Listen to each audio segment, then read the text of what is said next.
Hello everyone, and I do mean everyone. Welcome back to the Forgotten Circus. So today I'm going to actually go over my expectations. So these are like pre-expectations to House of the Dragon season 2, and I really feel like they can actually make this series last a lot longer. I know it's short, kind of this time period is kind of short in the book, um, but they can make this stretch out. Like you have a lot of battles that are gonna. I'll go over in this video. There's a lot of battles that they can stretch out into basically whole seasons if you do it right. But this season is going to be heartbreaking. Like you thought the first one was heartbreaking, the first season. This is going to be rough. It's all going to build you up to the battle of the God's Eye, over the God's Eye, however you want to say it. But there's a certain part in this where I have expectations because obviously Aemon killed Lucerys, which was, you could call it accidental, you could call it collateral damage, you could call it I was just playing it. Look, he died. And rumor has it there's been lore about it that maybe Lucerys actually didn't die. He hit his head, had amnesia, became a fisherman, and never involved himself in any of this Game of Thrones or House of the Dragon stuff ever again. He just lived his life out. I mean, that's rumor out there. I don't know. The Grand Maesters probably wouldn't agree with that. They're probably like, yo, he dead. But okay, so there's a part where it's got to be really, really impactful because the Greens have already struck. House Hightower / Targaryen has already struck the first blow. Indirectly, kinda. But now, what are you going to do for payback? Because Rhaenyra is trying to deal with peace. But I don't know. It's eye for an eye, son for a son, right? So there's a very important part that I. So have you ever seen the Red Wedding in Game of Thrones? The Red Wedding, like that scene right there. Nobody, even the way they did it, like I had read the books, I knew the Red Wedding was coming up. And to see it rather than reading it was like I almost felt like I never read the books in that scene. They did it so perfectly. And granted, I'm Team Stark all the way, man. Winter is coming. You know, the North remembers. I'm all Team Stark and Team Targaryen. But when I saw it on the screen, it was like I knew nothing. The way that's when Dan and Dave actually cared about the show. Yeah, and they had enough product from George R. R. Martin to keep going. But anyway, that's another thing. So this blood and cheese moment has to be bigger than that.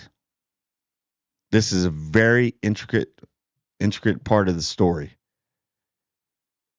That this is what that one kicked it off, but this one says, "Yeah, we ready for a Team Black." Eye for an eye, son for a son. And I know it's probably going to be graphic if they do it right. It's gonna actually make you feel some type of way about both sides because this is happening. So you really got to nail that. And I do want in this season, I want you to focus more on and I'm not trying to do any too much spoilers, but people know how this has to look, and it has to hurt, and it has to make you feel like, hey, maybe Team Black, you took it a little bit too far on this one. Or you could be like, yeah, that's what Team Green deserves. Either or. So, this is going to be bad. So, yeah, but I want to go back to like the Dragon Seed. So, I want them to focus more on Dragon Seed. So, there's been a rumor out there that Nettles isn't going to be, she's one of the Dragon Seeds. So, Dragon Seeds are bastard Targaryens that basically they have the blood of the Targaryens, so they're able to tame and ride dragons if the dragon chooses them. So the smart thing by Rhaenyra and Daemon is to get the dragon seeds. That's a very smart thing. Yeah, they can ride dragons. We have all these other dragons out there. you know, so we can get writers and then have kind of air dominance going on, which is smart. But I want them.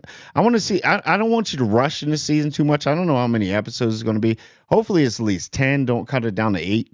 I like the old Game of Thrones were like 12, but you can focus on that a lot more and stretch the season because I really do feel like you get 5 seasons out of the show easily if you do it right, if you pace it right.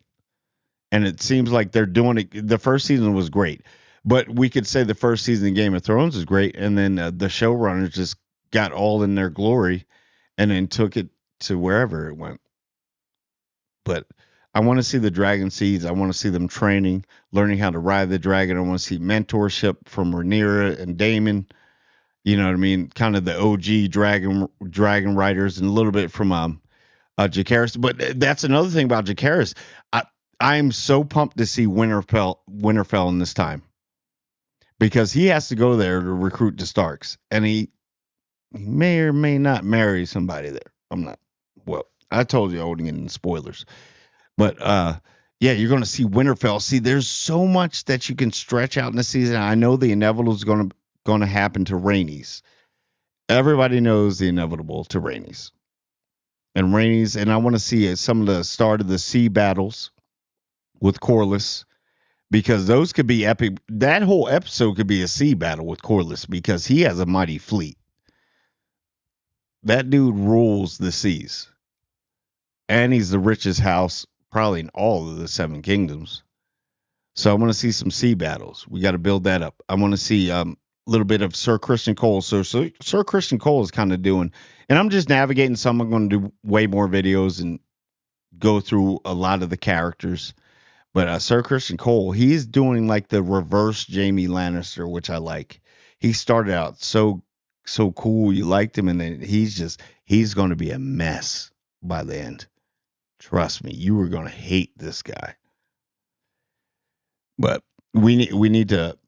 You can stretch it out. You don't have to pace it. I know that the battle of what is it, Rook's Rest? One of the battles, Rook's Rest, is going to be a. That's another one. This is all going to happen in season 2, but you can make that a little bit later on that one because that's going to be another one. So you'll have the blood and cheese in the beginning, and you can do Rook's Rest at the end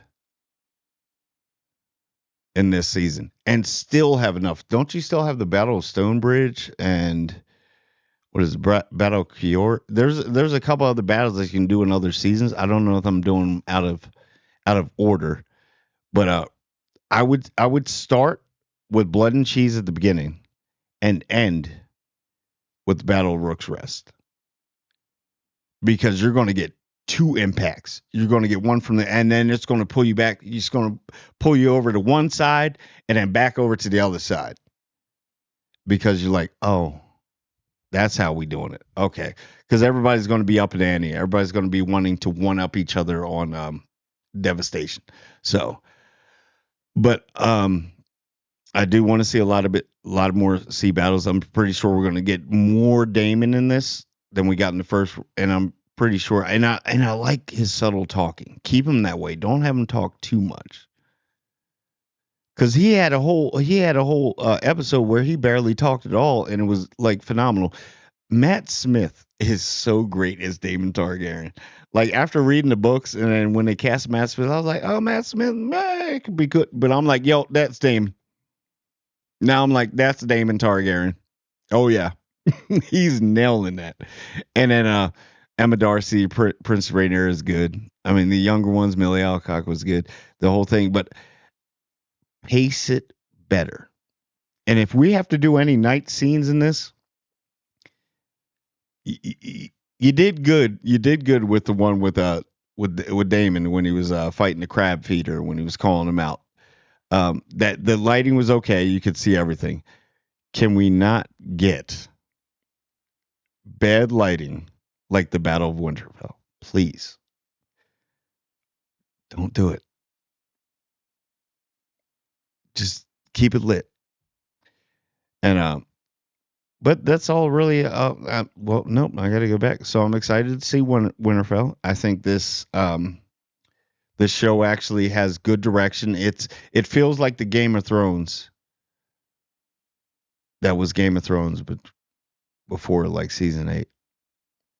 It's kind of bringing the lore and the fan base back, and I'm really pumped about it. So I'm going to be doing a lot more videos um, about House of the Dragon, definitely, because they're just nailing it left and right. So I don't know.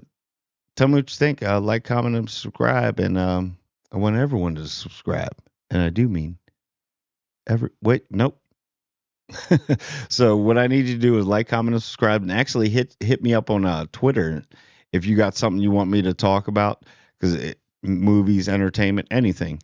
I'll give my insight on it and I'll shout you out. So like, comment, and subscribe, and I do mean everyone. Everyone.